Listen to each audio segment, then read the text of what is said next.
Hi everyone, it's Miss Leah again, and we are back with L Jam Storytime.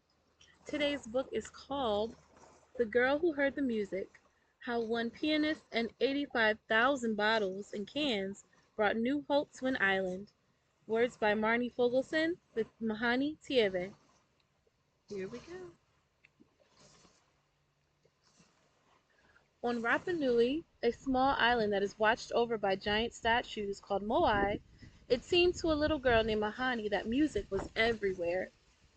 From the lullabies that mother sang to the rhythm of the waves hitting the rocks to the crickets calling to each other at dusk, music was the heart, the inanya of Rapa Nui. There we go.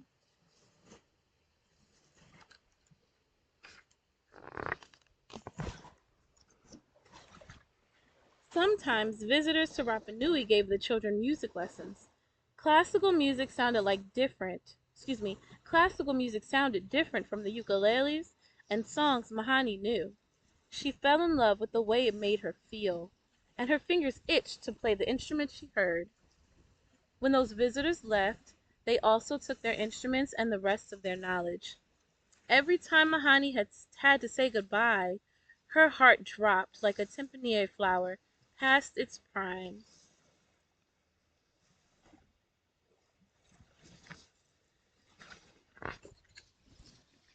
When Mahani was 9, a retired music teacher arrived in Rapa Nui with a piano, a real piano. It was the only piano in all of Rapa Nui, and Mahani pleaded for the chance to learn. In the teacher's living room, Mahani practiced the notes until one day, click, Mahani looked at the sheet of music before her and realized she could read it all, each and every note.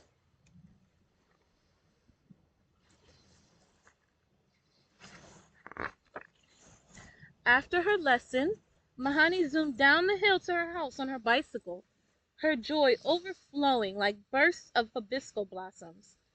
I can play anything now, Mahani thought. Well, almost. Sadly, the teacher's visa soon expired, and she had to leave.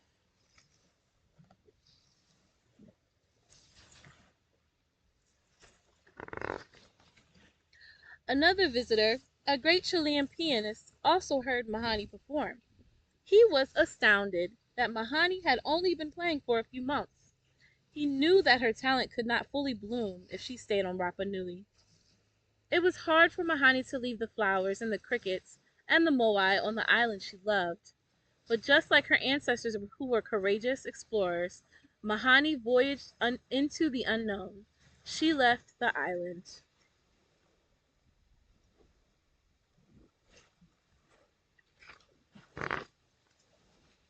Mahani studied at conservatories around the world. She won international competitions. She played at concert halls, schools, hospitals, and jails. Music, she believed, belongs to everyone.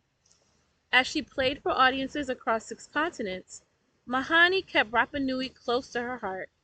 To feel at home on stage, she often wore flowers in her hair.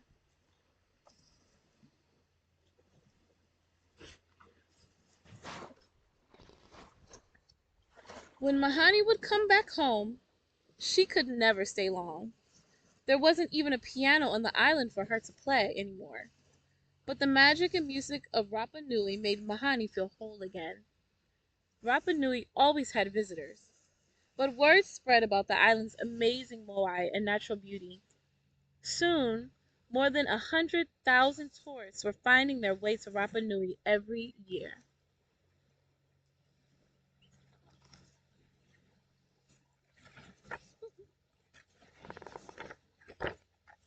Mahani noticed that something else was finding its way to her homeland.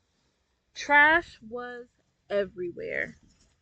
The vibrant blue water around Rapa Nui acts like a vortex, trapping ocean litter and lining the beaches with it. And the tourists leave behind tons of garbage, too much for the island's only landfill. Rapa Nui is a small island, but it was in big trouble.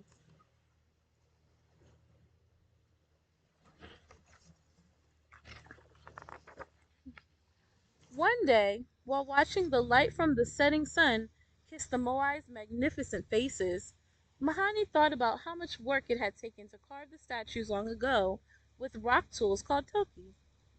Carving a new future for the island would take a lot of work too, but she would help.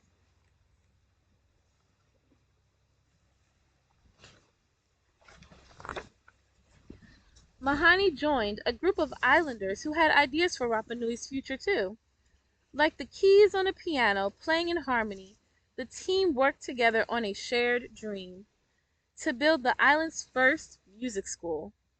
Just as her ancestors used Toki to turn volcanic ash into moai, Mahani and her team discovered a way to transform the trash polluting their island.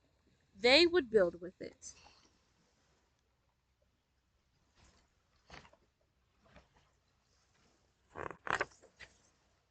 With the help of volunteers from around the world, they constructed the school using approximately 12 tons of cardboard, 40,000 aluminum cans, 25,000 glass bottles, 20,000 plastic bottles, and 2,500 tires. More than 7 years of garbage now lives in the school's walls.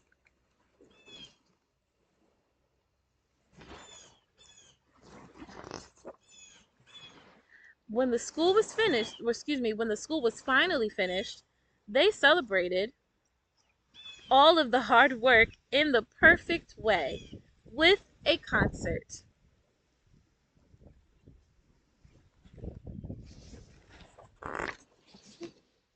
Although the Rapa Nui School of Music and the Arts was made with tons of trash, it's powered by nature.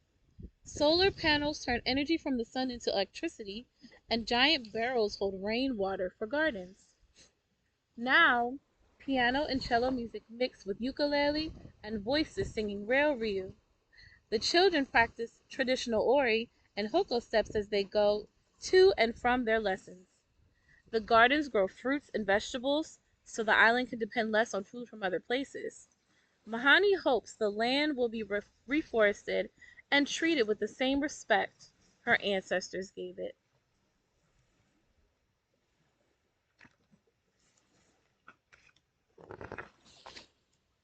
Music is still everywhere on Rapa Nui, and now there are new voices and sounds alongside the old.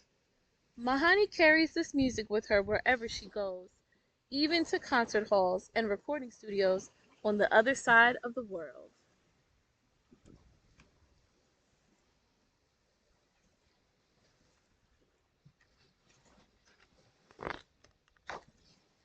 Meanwhile, pieces of Mahani's dream and her Inanya remain on Rapa Nui. They continue to bloom on this wondrous island where she first heard the music.